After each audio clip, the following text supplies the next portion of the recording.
Alongside award-winning screenwriter Gordy Hoffman, I'm Daren Dunn. Gordy, thanks for being on the show today. Yeah, well, I'm excited. Gordy, you have a new script in the works. Kind of tell us what that's all about, perhaps what genre that new movie you're working on falls under. It doesn't really have a title yet. The working title I referred to as the Black Friday script. It was inspired by a visit to my sister in Denver, and she annually gets up on the Friday after Thanksgiving, which is known as Black Friday. It's a shopping extravaganza, blowout. Everyone gets up in the middle of the night, and there's all these deals. And a couple years ago, I went on it with her, and in the middle of kind of watching everybody running around, I thought, oh, this would be a great movie idea. And so I started to work on it last year, and it retains some of that genre, this big kind of holiday movie, but it has more of a, heartfelt bent to it, shot through it as these three grown children. They go after the Black Friday, shopping experience. So that's where it's at. So I guess I call it a Christmas movie. What is in store for those who attend the reading of the Black Friday script? Well, we're getting some actors out of Kansas City and some local actors in Lawrence. And basically, we'll be reading it essentially the way that a company would do a table reading of a script around a table in a production office in L.A. or New York or wherever, and then afterwards discuss the script.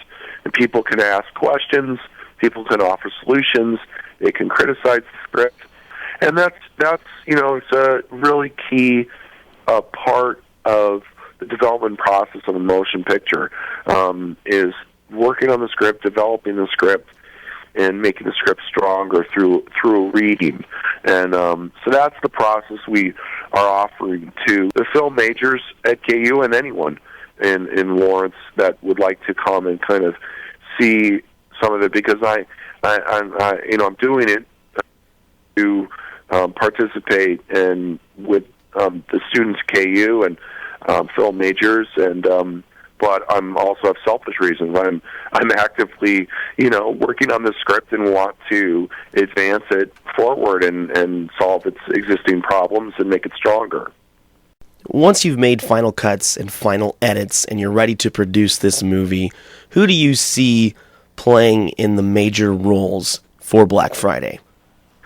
Well, I've been playing around with certain people in my mind. I mean, Vince Vaughn and Amy Adams, there's a handful of actors you see in these kind of parts that I think could, and I'm not really, enamored with everything Vince Vaughn does, but I think he's got a lot of talent, and I think there's other Amy Adams and Ryan Reynolds and folks like that where you just feel like they would take to these roles of these brothers and sister that are around pushing 40 and sort of recapturing their youth and things that they sort of lost along the way. When you write scripts, do you ever find yourself writing a role for your brother, Philip Seymour Hoffman?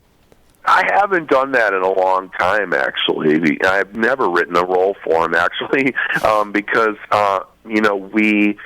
we want to work together, but it's not something that right now would help me advance, because people essentially still look at me as the, Philip Seymour Hoffman, and it's difficult to kind of lose that, maybe a nepotism tag that sort of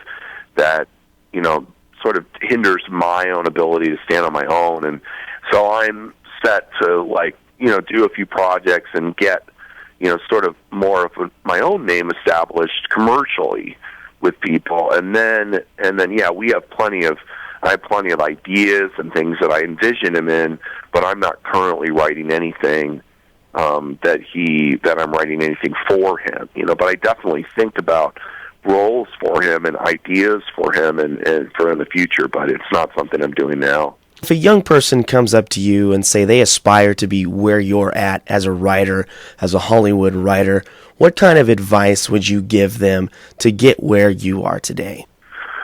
Well, I would tell them to write something that's not depressing and or dark and disturbing and emotionally demanding. audience, because that has set me back probably commercially as a writer for about 10 years. Roughly 10 years is spent on two different projects that did not find a wide audience, and a lot of people have not even seen. And one movie was not even released because it was borderline experimental. My second feature. So I would encourage them to write something that's close to home, that you love, that makes you laugh, that makes you cry. That's your own story, but you can see being on 1,500 movie screens, because that's where you're going to start to develop relationships with a lot more people, and you're going to get more fans, and you're going to prove to the industry that you can make someone a profit. Thanks a lot, Gordy. We really appreciate you being on the show. Thanks so much.